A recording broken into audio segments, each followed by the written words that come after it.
Hello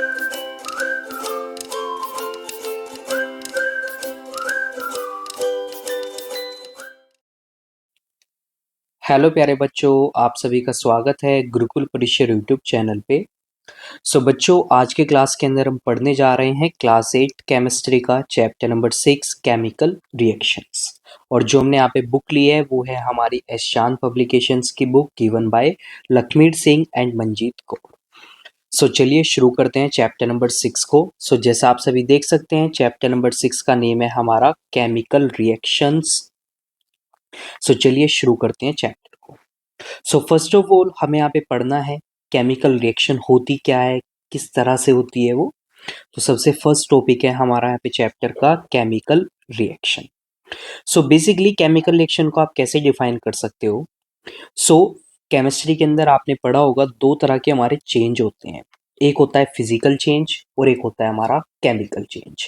I hope आप सभी को मालूम होगा फिजिकल और केमिकल चेंज के बारे में। अगर नहीं मालूम है तो मैं बेसिक ओवरव्यू यहाँ पे आपको दे रहा हूँ।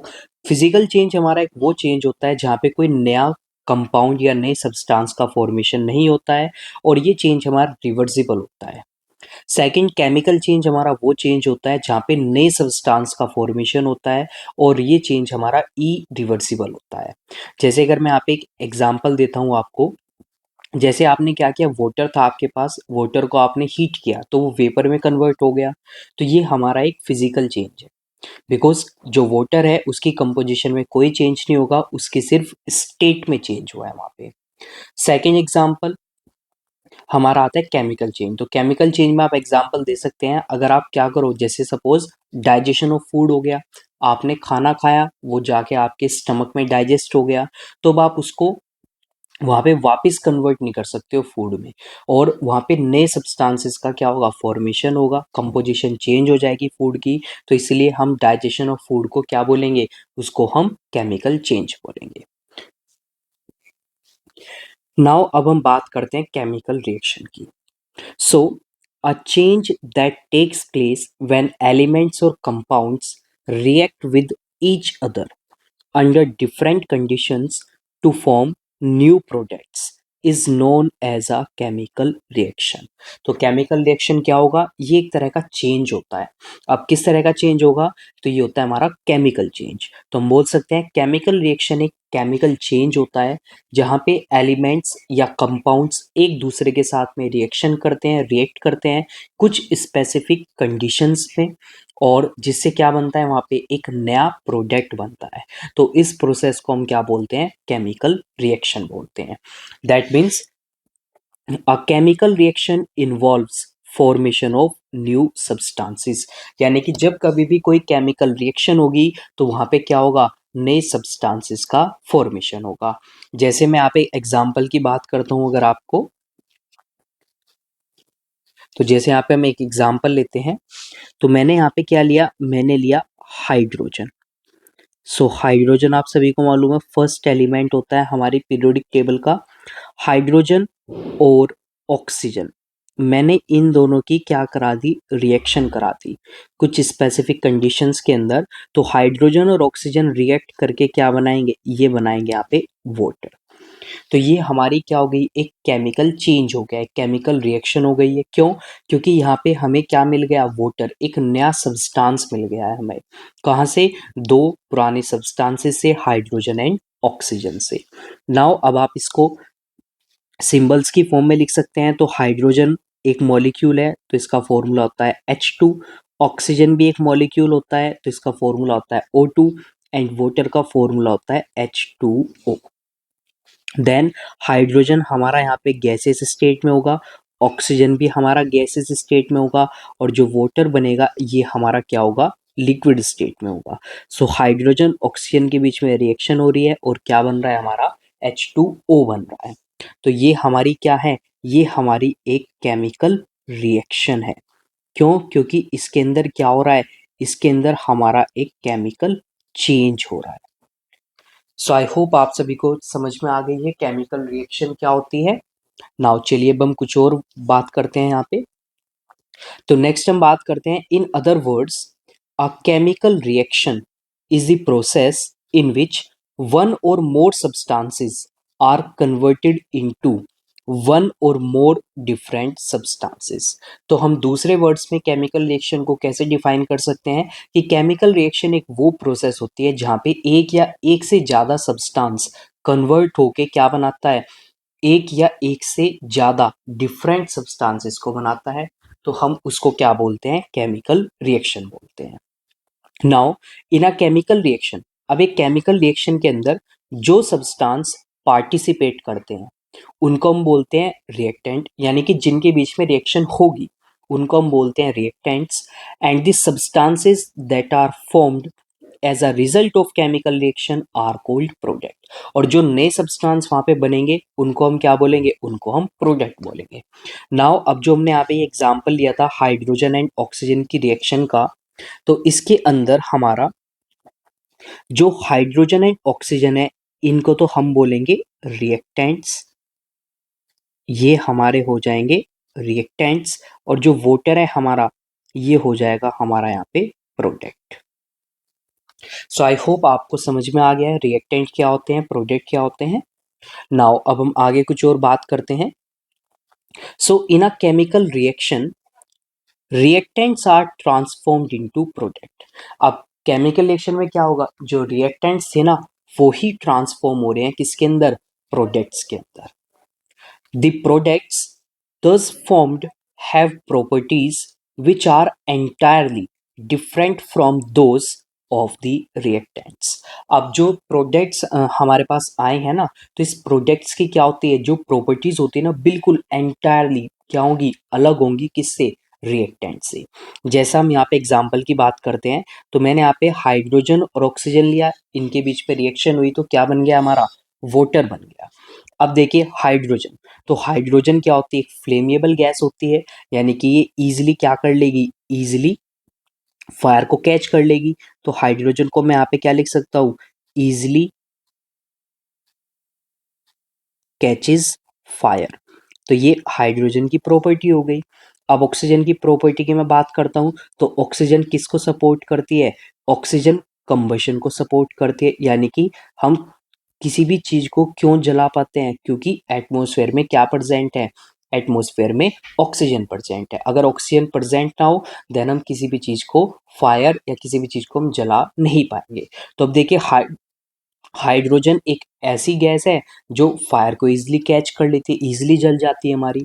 इसी वजह से हाइड्रोजन को हम एक फ्यूल की तरह भी यूज करते हैं। वहीं पे अगर ऑक्सीजन की बात करता हूँ मैं, तो ऑक्सीजन सपोर्ट करती है कंबशन को। अब इन दोनों के बीच में रिएक्शन होके क्या बना, वाटर बना। अब वाटर की क्या प्रॉपर्टी होती है कि ये तो क्या कर देता है, आग को बुझा देता है, यानी कि वैनिशेस फायर्स, ये फायर को, आग को क्या करता है, ये तो खत्म करता है। यानी कि इसकी जो प्रॉपर्टी है ना वो बिल्कुल अपोजिट आई है, किससे, हाइड्रोजन और ऑक्सीजन की प्रॉपर्टी से। तो इसलिए यहाँ पे भी हमने ऊपर स्टेटमेंट पढ़ी कि जो प्रोडक्ट है ना वो बिल्कुल अलग प्रॉपर्टी के साथ फॉर्म होगा, किससे, जो रिएक्टेंट्स थे हमारे। सो आई होप आप सभी को अच्छे से समझ में आ गए हैं ये पॉइंट्स। नाउ चलिए अब देखिए बुक के अंदर आपको एक एग्जाम्पल दिया हुआ है यहाँ पे। So for example, when a magnesium ribbon is heated, it burns in air with a dazzling white flame to form a white powder called magnesium oxide। तो जब कभी भी हम मैग्नीशियम रिबन को, मैग्नीशियम एक मेटल है, तो याद रखना है आपको, मैग्नीशियम क्या है, एक मेटल है। और इस मेटल को ना हमने एक रिबन की फॉर्म में लिया हुआ है। तो जब हम मैग्नीशियम मेटल को, इसके रिबन को बर्न करेंगे, जलाएंगे, किसकी प्रेजेंस में, ऑक्सीजन की प्रेजेंस में, तो ये क्या फॉर्म कर लेगा, ये मैग्नीशियम ऑक्साइड को फॉर्म कर लेगा। तो ये हमारे पास मैग्नीशियम, अब मैग्नीशियम एटॉमिक फॉर्म में होता है तो इसका सिंबल होता है Mg, सॉलिड स्टेट में है इसलिए हमने यहाँ पे मेंशन किया हुआ है S। देन ऑक्सीजन, ऑक्सीजन हमारी क्या है, गैस होती है मोलिकुलर फॉर्म में, सो ये O2 हो गई, गैस है हमारी। और इन दोनों के बीच में रिएक्शन होके क्या बन रहा है, मैग्नीशियम ऑक्साइड बन रहा है। और मैग्नीशियम ऑक्साइड का फॉर्मूला होता है MgO। तो ये मैग्नीशियम ऑक्साइड यहाँ पे एक वाइट पाउडर की फॉर्म में फॉर्म होगी यहाँ पे। तो इसी को हम क्या बोलेंगे यहाँ पे, ये हमारा प्रोडक्ट हो जाएगा और ये सॉलिड स्टेट में होगा। तो मैग्नीशियम एंड ऑक्सीजन ये दोनों हमारे रिएक्टेंट्स हैं और मैग्नीशियम ऑक्साइड हमारी क्या है, यहाँ पे प्रोडक्ट है। नाउ अब ये फॉर्मूला कैसे बना, यहाँ पे MgO कैसे बना, तो ये आपको मालूम होना चाहिए। तो बेसिकली जो मैग्नीशियम होता है ना, मैग्नीशियम की जो आयनिक फॉर्म होती है वो Mg2 पॉजिटिव होती है और ऑक्सीजन की आयनिक फॉर्म होती है O2 नेगेटिव। अब आपको दैट मीन्स आपको सभी एलिमेंट्स के क्या पता होनी चाहिए, उनकी आयनिक फॉर्म पता होनी चाहिए, उनके आयंस पता होने चाहिए, उनके ऊपर कितना चार्ज होगा। अगर आपको वो मालूम है देन आप इजीली किसी भी एलिमेंट्स के क्या बना सकते हो, आप कंपाउंड्स बना सकते हो, मॉलिक्यूल्स बना सकते हो। तो अब आपको क्या करना है, जो इनके चार्जेस हैं बिना साइन के, यानी कि +2 है और इधर -2 है, तो सिर्फ आपको यहाँ पे उनका नंबर लिखना है। तो डाउन साइड मैग्नीशियम का चार्ज हो गया 2 और ऑक्सीजन का भी 2 हो गया। अब आपको इनकी क्या करनी है, क्रॉस मल्टीप्लाई करनी है। दैट मीन्स 2 इधर भी आएगा और 2 इधर भी आएगा, यानी कि मैग्नीशियम के आपको क्या लेने हैं, 2 मॉलिक्यूल लेने हैं, 2 एटम लेने हैं और ऑक्सीजन के भी 2 एटम लेने हैं, Mg2 O2। बट 2 एंड 2 एक दूसरे को कैंसिल कर देगा, तो यहाँ पे आ जाएगा MgO। तो यानी कि ये हो जाएगा हमारा मैग्नीशियम ऑक्साइड का फॉर्मूला। नाउ अब इस इक्वेशन को हमने यहाँ पे बैलेंस किया हुआ है। अब देखिए नीचे जो मैंने आपको एग्जांपल दिया था हाइड्रोजन एंड ऑक्सीजन का, ये इक्वेशन अभी हमारी बैलेंस नहीं है। आई होप आप सभी को मालूम होगा कैसे हम इक्वेशंस को बैलेंस करते हैं। सो केमिकल इक्वेशंस को हम बैलेंस करते हैं एक लॉ के अकॉर्डिंग, जिसको हम बोलते हैं law of conservation of mass. According to that law, mass neither be created nor be destroyed during a chemical reaction. So इसके अकॉर्डिंग हमें क्या करना होता है, नंबर ऑफ एटम्स या फिर mass of reactants will be equals to mass of products, और number of atoms in reactant side will be equals to number of atoms in product side. तो ये हमारा क्या होता है, कंसेप्ट या आप बोल सकते हैं प्रिंसिपल यूज होता है क्या करने के लिए, केमिकल इक्वेशन को बैलेंस करने के लिए। सो अब देखिए यहाँ पे हम एग्जांपल लेते हैं वाटर इक्वेशंस का, जो ये हाइड्रोजन प्लस ऑक्सीजन है। तो देखिए इधर हमारे पास हाइड्रोजन के कितने एटम्स हैं, 2 एटम है, और ऑक्सीजन के भी 2 हैं। बट प्रोडक्ट साइड में हाइड्रोजन के 2 हैं और ऑक्सीजन का क्या है, एक ही एटम है। सो हमें ऑक्सीजन के उधर 2 करने पड़ेंगे। तो उसके लिए मैं यहाँ पे क्या करूँगा, 2 से मल्टीप्लाई की मैंने, तो ऑक्सीजन तो 2 हो गए, बट हाइड्रोजन अब इधर कितने हो गए, 2 × 2 4 हो गए हैं। तो मुझे इधर भी हाइड्रोजन 4 करने होंगे, तो इसलिए मैंने यहाँ पे 2 से मल्टीप्लाई कर दी, तो ये हो गए हमारे पास 4। तो अब रिएक्टेंट साइड और प्रोडक्ट साइड हमारे पास नंबर ऑफ एटम्स क्या हो गए हैं, इक्वल हो गए हैं, बैलेंस हो गए हैं। तो अब ये हमारी एक बैलेंस्ड केमिकल इक्वेशन बन गई है। सेम कंसेप्ट हमने यूज किया है इस इक्वेशन को बैलेंस करने के लिए। तो यहाँ पे मैग्नीशियम के दोनों साइड आप देख सकते हैं, एक्चुअली में जो ये इक्वेशन होगी, मैं डाउन साइड आपको लिख रहा हूँ। तो ये इक्वेशन हमारी ये होती है Mg + O2 give rises to MgO। तो एक्चुअल में ये इक्वेशन होती है हमारी, ये स्केलेटल इक्वेशन होती है। बट अभी ये बैलेंस नहीं है, तो बैलेंस करना होगा हमें यहाँ पे। तो इधर हमें प्रोडक्ट साइड में हमें मैग्नीशियम का एक एटम दिया है और ऑक्सीजन का भी एक एटम है। बट रिएक्टेंट साइड में ऑक्सीजन के 2 एटम है, तो इसलिए मैं यहाँ पे 2 से मल्टीप्लाई करूंगा। तो अब इधर ऑक्सीजन के 2 हो गए, बट मैग्नीशियम के भी 2 हो गए, तो इधर भी मैं मैग्नीशियम के 2 कर दूंगा। तो अब ये हमारी इक्वेशन क्या हो गई है, बैलेंस हो गई है। सो आई होप बच्चों आपको समझ में आ गया है अच्छे से किस तरह से हमारा यहाँ पे कंसेप्ट होता है यूज। सो चलिए अब हम आगे नेक्स्ट पॉइंट पे मूव करते हैं। So the burning of magnesium in air to form magnesium oxide is an example of chemical reaction. तो जो अभी हमने यहाँ पे ये ऊपर पढ़ा, तो ये बेसिकली हमारा किसका एग्जाम्पल है, केमिकल रिएक्शन का एग्जाम्पल है। So in this chemical reaction there are 2 reactants, दो रिएक्टेंट है यहाँ पे, magnesium and oxygen, but only 1 product. So in 2 reactant से मिलके क्या बना है, सिर्फ एक प्रोडक्ट बना है, जिसको हमने बोला magnesium oxide. Now the properties of the product magnesium oxide are entirely different from those of the reactants magnesium and oxygen। तो जो मैग्नीशियम ऑक्साइड है ना, उसकी जो प्रॉपर्टीज है वो बिल्कुल अलग है, किससे, मैग्नीशियम एंड ऑक्सीजन से। तो जैसा सेम मैंने आपको यहाँ पे एक्सप्लेन किया था हाइड्रोजन और ऑक्सीजन के केस में, हाइड्रोजन और ऑक्सीजन की प्रॉपर्टीज अलग हैं, और जो इनसे मिलके वाटर बना उसकी प्रॉपर्टीज बिल्कुल अलग है, यानी कि अपोजिट प्रॉपर्टी वो शो करते हैं। नाउ आगे हम मूव करते हैं। सो यहाँ पे हमें ये एक्टिविटी दिखाई हुई है, सो एक्टिविटी का एम है हमारा to show the burning of magnesium ribbon. So magnesium ribbon की हम बर्निंग को यहाँ पे शो कर रहे हैं। सो मटेरियल्स क्या क्या रिक्वायर होंगे हमें, a small portion of magnesium ribbon about 5 inch long, एक मैच बॉक्स और एक गैस जार। सो प्रोसीजर क्या होगा, हमें हीट करना होगा मैग्नीशियम वायर को in a flame till it starts burning. जब तक वो जलना शुरू ना करे हमें तब तक उसको क्या करना है, हीट करना है। Now introduce the burning magnesium ribbon to a jar containing oxygen. तो ये हमारे पास एक जार है यहाँ पे, और इस जार के अंदर अब आपको पता है एयर प्रेजेंट होगी, तो एयर में ऑक्सीजन भी प्रेजेंट है। तो ये क्या करेगा, ऑक्सीजन की प्रेजेंस में अब ये बर्न होना शुरू हो जाएगा। तो जैसे जैसे बर्न होगा तो हम देखेंगे यहाँ पे हमें क्या दिखाई देगा, हमें डेजलिंग वाइट लाइट दिखाई देगी, और जो क्या प्रोड्यूस करती जाएगी, एक वाइट पाउडर को प्रोड्यूस करती जाएगी, और ये वाइट पाउडर हमें यहाँ पे नीचे दिखेगा। तो यहाँ पे नीचे वाइट पाउडर कलेक्ट हो जाएगा या इसकी वॉल्स पे इकट्ठा हो जाएगा। और ये वाइट पाउडर है क्या हमारा, ये वाइट पाउडर है हमारा मैग्नीशियम ऑक्साइड का। तो देखिए मैग्नीशियम जब बर्न करेगा ना, तो जो एयर में ऑक्सीजन है तो ये उसके साथ में रिएक्शन कर जाएगी, और क्या बन जाएगा हमारा, मैग्नीशियम ऑक्साइड बन जाएगी। सो आई होप बच्चों आपको ये एक्टिविटी अच्छे से समझ में आ गई है। नाउ अब हम मूव करते हैं नेक्स्ट टॉपिक पे। सो ये आता है हमारा characteristics of a chemical reaction. एक केमिकल रिएक्शन की क्या क्या कैरेक्टरिस्टिक फीचर्स होंगे, यानी कि हम सिंपली बोल सकते हैं कैसे हम आइडेंटिफाई करेंगे कि केमिकल रिएक्शन हो रही है या नहीं। तो यहाँ पे हमारे पास कुछ कैरेक्टरिस्टिक फीचर्स दिए हुए हैं जिनको हम वन बाय वन यहाँ पे समझते हैं, पढ़ते हैं। सो फर्स्ट वन है ब्रेकिंग ऑफ केमिकल बॉन्ड्स। सो क्या मीनिंग होता है इसका, इसका मीनिंग ये होता है कि जब कभी भी कोई केमिकल रिएक्शन या कोई केमिकल चेंज होगा, जो ओल्ड बॉन्ड्स है ना हमारे, वो ब्रेक हो जाएंगे, और ब्रेक होके क्या बनाएंगे, नए बॉन्ड्स बनाएंगे।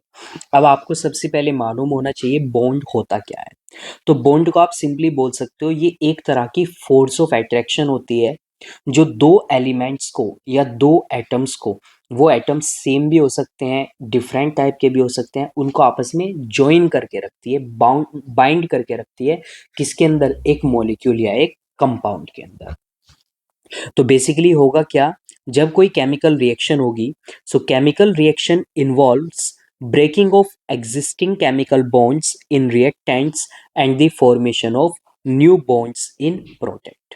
फॉर एग्जाम्पल, तो हमें अगेन यहाँ पे रिएक्शन दी हुई है हाइड्रोजन और ऑक्सीजन की, और ये कंबाइन होके क्या बना रहे हैं, वाटर बना रहे हैं। तो देखें यहाँ पे, तो बेसिकली हाइड्रोजन H2 मॉलिक्यूल में बॉन्डिंग इस तरह से होती है, हाइड्रोजन और हाइड्रोजन एक दूसरे से बॉन्ड में होते हैं, प्रेजेंट कंबाइंड होते हैं। तो ये यहाँ पे क्या होता है कि सिंगल कोवलेंट बॉन्ड प्रेजेंट होता है दो हाइड्रोजन के एटम के बीच में।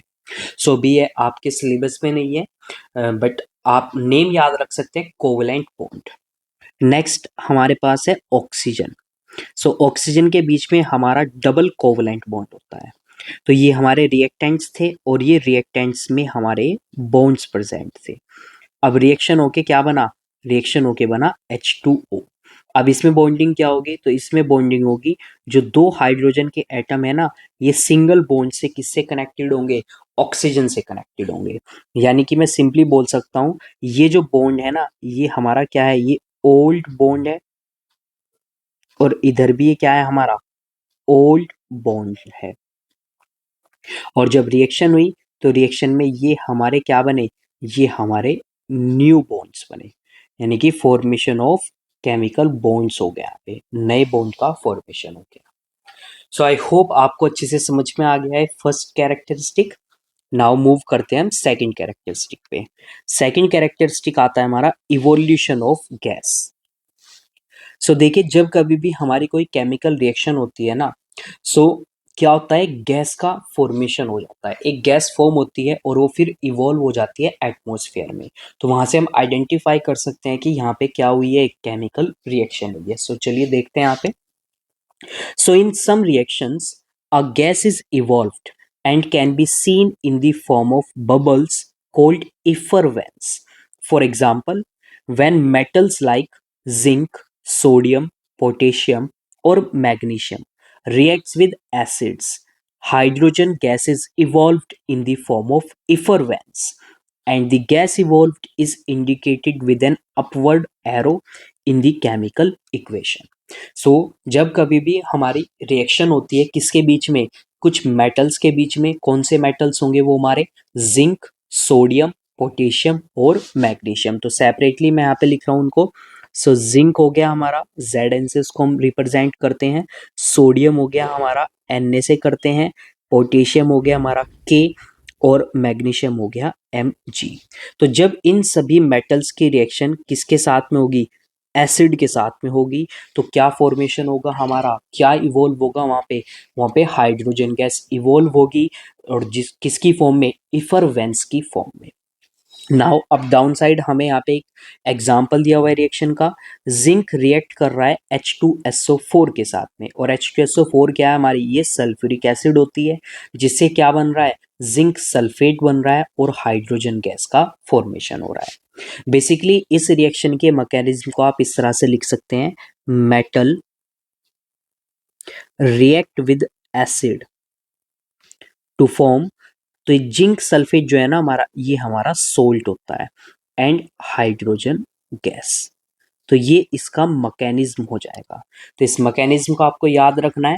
अब आप यहाँ पे कोई भी मेटल ले सकते हैं। सो जिंक का एग्जांपल यहाँ पे दिया हुआ है आपको। चलिए मैं आपको किसी दूसरे एग्जांपल से समझाता हूँ। यहाँ पे सपोज हमने लिया यहाँ पे सोडियम, सोडियम Na हो गया, सॉलिड फॉर्म में है, रिएक्शन कर रहा है H2SO4 के साथ में, और ये जो एसिड लिया हमने ये एक्वस लिया। एक्वस का मतलब है कि ये वाटर में डिजॉल्व्ड है। तो रिएक्शन हमारी क्या बन जाएगा यहाँ पे, ये बन जाएगा Na2SO4 प्लस हाइड्रोजन गैस। तो ये Na2SO4 ये भी हमारा एक्वस बनेगा, और ये हाइड्रोजन गैस है, तो यहाँ पे हम एरो कर देंगे ऊपर की तरफ। दैट मीन्स ये गैस एटमॉस्फेयर में रिलीज हो जाएगी। अब देखिए यहाँ पे सबसे इंपॉर्टेंट है, आप किसी इक्वेशन को बनाओगे कैसे, फॉर्मूला, मॉलिक्यूल्स का फॉर्मूला आप लिखोगे कैसे, तो उसके लिए आपको पता होने चाहिए उनके आयन्स। तो देखिए सोडियम, सोडियम का जो आयन होता है ना, ये होता है Na पॉजिटिव, हाइड्रोजन का आयन होता है H पॉजिटिव, और सल्फेट का ये आयन होता है SO4 2 नेगेटिव। तो अब देखिए यहाँ पे सोडियम क्या कर रहा है ना, हाइड्रोजन को डिस्प्लेस कर रहा है और उसकी जगह पे जाके खुद ज्वाइन हो रहा है। तो अभी मैंने आपको पीछे भी समझाया था कि ये हमारा क्या होगा, Na पॉजिटिव है और SO4 2 नेगेटिव है, तो इनके ऊपर जितना भी चार्ज है उसको आप इनके नीचे लिख लीजिए। यहाँ पे 1 है, इधर 2 है। अब इनकी आपको क्या करनी है, क्रॉस मल्टीप्लाई करनी है, तो ये हो जाएगा Na2 एंड SO4 1। तो ये हमारा फॉर्मूला बन गया यहाँ पे Na2SO4। तो इस तरह से आप कोई भी फॉर्मूला बना सकते हैं अगर आपको क्या लर्न है, आयंस लर्न है। और आयंस कैसे आएगा कि भाई यहाँ पे सोडियम के ऊपर +1 चार्ज ही क्यों आया है, सल्फेट के अंदर S2 नेगेटिव चार्ज ही क्यों आया है, तो ये सब आया है इनकी वैलेंसी की वजह से। एंड वैलेंसी क्या होती है, वैलेंसी होती है हमारी combining capacity. So I hope बच्चों आपको ये रिएक्शन अच्छे से समझ में आ गई है। सो चलिए मैं यहाँ पे एक और रिएक्शन आपको बता देता हूँ पोटेशियम के साथ में। तो पोटेशियम हमारा हो गया K, सॉलिड स्टेट में, H2SO4 ये हमारा एक्वस हो गया है, रिएक्शन हो जाएगी हमारी, तो बन जाएगा K2SO4 एक्वस और साथ में H2। तो एरो लगा देंगे हम क्योंकि ये गैस है। देन मैग्नीशियम, सो मैग्नीशियम हमारा हो जाएगा Mg solid plus H2SO4 aqueous, reaction बन जाएगी हमारी MgSO4 एक्वस प्लस H2। अब यहाँ पे मैग्नीशियम का इसके अंदर मैंने एक सिंगल एटम ही क्यों लिया है, क्योंकि मैग्नीशियम की वैलेंसी होती है +2, सल्फेट की है -2, तो वो एक दूसरे को कैंसिल कर देंगे, इसलिए मैंने यहाँ पे इनके सबके क्या लिए हैं, एक एक ही लिया है atom and ion. So I hope बच्चों आपको अच्छे से समझ में आ गया है second characteristic evolution of gas. Now अब हम मूव करते हैं थर्ड कैरेक्टरिस्टिक। सो ये आता है हमारा चेंज इन कलर। तो देखिए कुछ केमिकल रिएक्शंस ऐसी होती हैं जहाँ पे हम क्या डिटेक्ट कर सकते हैं, एक चेंज कलर में डिटेक्ट कर सकते हैं, यानी कि रिएक्शन करने से पहले कलर कुछ और था, रिएक्शन होने के बाद कलर कुछ और हो गया। For example When copper carbonate, which is green in color, is heated, copper oxide, which is black in color, is formed along with the evolution of carbon dioxide gas. तो जब हम कॉपर कार्बोनेट को क्या करते हैं, heat करते हैं, जो हमारी ग्रीन कलर की होती है, तो हीट करने के बाद वो ब्रेक हो जाती है कॉपर ऑक्साइड और कार्बन डाइऑक्साइड गैस के अंदर। यहाँ पे ये हमारी रिएक्शन हो गई। कॉपर कार्बोनेट है CuCO3। ये हीट करने के बाद ब्रेक हो जाती है CuO कॉपर ऑक्साइड में और CO2 गैस के अंदर। तो अब यहाँ पे देख सकते हैं आप कि हीट होने से पहले इसका जो कलर था ना वो ग्रीन कलर था, लेकिन हीट होने के बाद हमें वहाँ पे क्या मिलेगा, ब्लैक कलर मिलेगा और CO2 गैस फॉर्म हो गई। तो ये तो एटमॉस्फेयर में इवॉल्व हो जाएगी, बचेगा क्या वहाँ पे रिएक्शन में, हमारे पास सिर्फ कॉपर ऑक्साइड बचेगी। तो यहाँ पे आप बहुत ईजिली क्या ऑब्जर्व कर सकते हैं, आप यहाँ पे चेंज इन कलर को ऑब्जर्व कर सकते हैं। Now one more example I want to give you. चलिए एक और एग्जांपल से यहाँ पे समझते हैं। ध्यान से देखिए, आप एग्जांपल को समझना है यहाँ पे आपको। तो सपोज मेरे पास यहाँ पे मैंने यहाँ पे क्या लिया, मैंने लिया आयरन। आयरन का फॉर्मूला क्या होता है हमारा, Fe। सॉलिड स्टेट में लिया, साथ में मैं इसकी रिएक्शन करा रहा हूँ CuSO4 के साथ में। CuSO4 ये यहाँ पे एक्वस लिया मैंने। CuSO4 होता है हमारा कॉपर सल्फेट, ये होता है हमारा कॉपर सल्फेट। तो हमारा यहाँ पे क्या बन जाएगा, ये बन जाएगा FeSO4 प्लस साथ में कॉपर रिलीज हो जाएगा सॉलिड स्टेट में, FeSO4 होगा हमारा एक्वस। तो ये होता है हमारा फेरस सल्फेट या आयरन सल्फेट भी हम इसको बोल सकते हैं, फेरस सल्फेट। और ये हमारा कॉपर हो गया। अब कलर क्या होगा यहाँ पे, तो बेसिकली जो आयरन जो हमारा कॉपर सल्फेट होता है ना, ये होता है ब्लू कलर का। तो रिएक्शन होने से पहले कलर क्या होगा हमारा, ब्लू होगा, और रिएक्शन होने के बाद फेरस सल्फेट बन गया जो होता है हमारा ग्रीन कलर का। तो यानी कि सिंपल सा आप यहाँ पे क्या लिख सकते हैं कि मैंने एक टेस्ट ट्यूब ली, इस टेस्ट ट्यूब के अंदर मैंने फिल किया हुआ था कॉपर सल्फेट को। तो ब्लू कलर से हम इसको मार्क करते हैं यहाँ पे। तो ये मैंने इसके अंदर यहाँ पे कॉपर सल्फेट को फिल किया हुआ था। तो ये हमारा CuSO4 एक्वस है। अब मैंने क्या किया,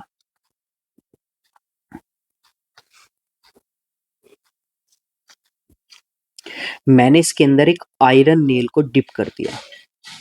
ये मैंने यहाँ पे क्या ली, ये थी आयरन नेल। आयरन नेल को मैंने यहाँ पे क्या कर दिया है, डिप कर दिया है। तो जैसे ही मैं इस आयरन नेल को डिप करूंगा तो इनके बीच में क्या हो जाएगी, इनके बीच में एक रिएक्शन हो जाएगी। तो यहाँ पे क्या हो गई, ये एक रिएक्शन हो गई। रिएक्शन होने के बाद जब आप देखोगे ना तो टेस्ट ट्यूब में आपको क्या मिलेगा, टेस्ट ट्यूब में आपको ग्रीन कलर मिलेगा। टेस्ट ट्यूब में कैसा कलर मिलेगा आपको, टेस्ट ट्यूब में आपको ग्रीन कलर मिलेगा।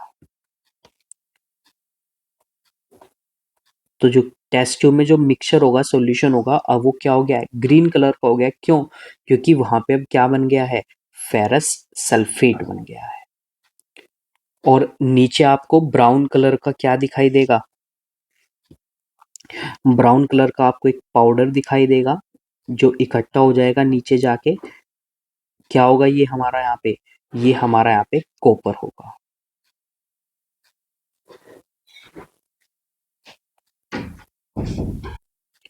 सो आई होप बच्चों आपको यहाँ पे समझ में आ गया है किस तरह से यहाँ पे चेंज इन कलर होगा। तो यहाँ पे हम इसको क्या बोलेंगे, केमिकल रिएक्शन बोलेंगे। नाउ अब हम मूव करते हैं नेक्स्ट कैरेक्टरिस्टिक पे, फोर्थ वन। सो ये आता है हमारा फॉर्मेशन ऑफ प्रेसिपिटेट। अब ये प्रेसिपिटेट क्या होता है, सबसे पहले आपको मालूम होना चाहिए प्रेसिपिटेट क्या होता है। तो प्रेसिपिटेट होता है आपका एक सॉलिड मास। प्रेसिपिटेट क्या होता है आपका, एक सॉलिड मास होता है। यानी कि एक सॉलिड स्ट्रक्चर, एक सॉलिड सब्सटेंस फॉर्म हो जाएगा और वो नीचे जाके रिएक्शन में क्या हो जाएगा, एक्यूमुलेट हो जाएगा, इकट्ठा हो जाएगा। सो चलिए देखते हैं हम इस रिएक्शन को।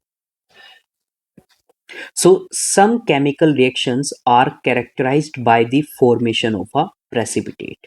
For example, when potassium iodide solution is added to a solution of lead nitrate, then a yellow precipitate of lead iodide is formed. तो जब हम पोटेशियम आयोडाइड के सॉल्यूशन को किसके साथ में ऐड कर देंगे, लेड नाइट्रेट के सॉल्यूशन में ऐड कर देंगे, देन वहां पे एक येलो कलर का प्रेसिपिटेट बन जाएगा, किसका, लेड आयोडाइड का। और यहाँ पे हम जो प्रेसिपिटेट बनेगा ना हमारा, उसको हम एरो से ही मार्क करते हैं, लेकिन अब की बार जो एरो हेड होगा ना हमारा, वो नीचे की तरफ होगा, डाउन साइड होगा। सो चलिए अब हम यहाँ पे इक्वेशन देखते हैं अपनी। सो इक्वेशन हमारे पास यहाँ पे है PbNO3 का ट्वाइस एक्वस, तो ये लेड नाइट्रेट हो गया हमारा, reacting with Ki, potassium iodide aqueous हो गया। सो रिएक्शन के बाद क्या बन जाएगा हमारा, lead iodide PbI2 plus KNO3 aqueous, potassium nitrate. तो जो ये लेड आयोडाइड बना हमारा यहाँ पे, तो ये हमारा यहाँ पे प्रेसिपिटेट होगा, जिसको हमने डाउन साइड एरो की हेल्प से हमने रिप्रेजेंट किया हुआ है। दैट मीन्स यही हमारा क्या है, यही हमारा प्रेसिपिटेट है। तो ये हमारा प्रेसिपिटेट हो गया यहाँ पे। सो इस तरह से आपको ये रिएक्शन करानी है। सो आई होप बच्चों आपको इस समझ में आ गया, अच्छे से क्लियर हो गया है। सो चलिए अब हम मूव करते हैं नेक्स्ट कैरेक्टरिस्टिक पे। सो नेक्स्ट कैरेक्टरिस्टिक हमारा आता है change of state. So fifth हमारा आता है यहाँ पे चेंज ऑफ स्टेट। अब देखिए उससे पहले यहाँ पे हमें एक एक्टिविटी भी दी हुई है। सो इस एक्टिविटी में आपको यहाँ पे दिया हुआ है to observe precipitation in a chemical reaction. तो यहाँ पे आपको क्या गिवन है, सो यहाँ पे आपको क्या क्या मटेरियल्स चाहिए, आपको टेस्ट ट्यूब चाहिए, फेरस सल्फेट का सॉल्यूशन चाहिए और सोडियम हाइड्रोक्साइड का सॉल्यूशन चाहिए। तो ये दो सॉल्यूशन की आपको यहाँ पे रिक्वायरमेंट होगी। सो चलिए इस रिएक्शन को देखते हैं हम किस तरह से रिएक्शन होगी। सो फेरस सल्फेट, सो फेरस सल्फेट का फॉर्मूला हमारा होता है FeSO4।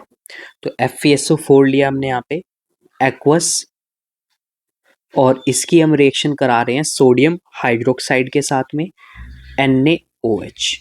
तो ये भी हमने यहाँ पे क्या लिया है, एक्वस लिया हुआ है। सो यहाँ पे थोड़ा कलर ये अलग हो रहा है, सो मैं यहाँ पे कलर को थोड़ा चेंज कर देता हूँ इसको।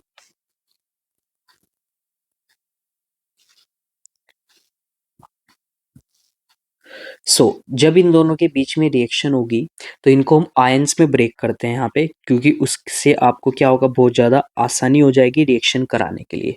तो यहाँ पे क्या होगा, FeSO4 में जो आयंस हैं, तो ये हो गए हमारे Fe2 पॉजिटिव, SO4 2 नेगेटिव, और इधर आयंस होंगे हमारा Na पॉजिटिव, OH नेगेटिव।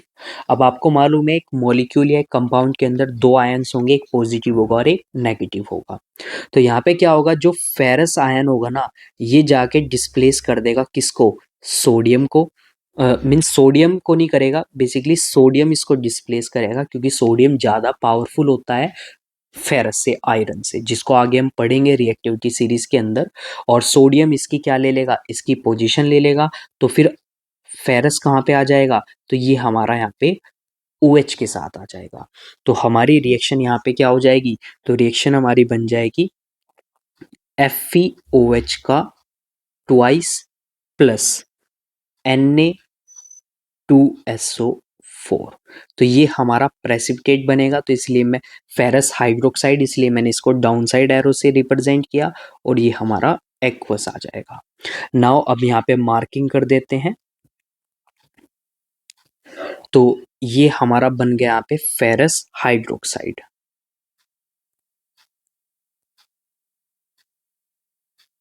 तो ये हमारा फेरस हाइड्रोक्साइड है और ये हमारा सोडियम सल्फेट है। अब यहाँ पे बात करते हैं हम प्रेसिपिटेट की। तो ये प्रेसिपिटेट बनेगा ना, इसका जो कलर होगा उस कलर को हम बोलते हैं डर्टी ग्रीन कलर। तो ग्रीन कलर होगा, लेकिन थोड़ा सा देखने में कैसा लगेगा, जैसे डर्टी है। ग्रीन जो कलर है ना थोड़ा डर्टी हो गया हमारा। तो इस तरह से रिएक्शन होगी हमारी। सो आई होप आपको रिएक्शन अच्छे से समझ में आ गई है, क्लियर हो गई है सभी को। सो चलिए अब हम मूव करते हैं फिफ्थ कैरेक्टरिस्टिक पे। सो जो आता है हमारा चेंज ऑफ स्टेट।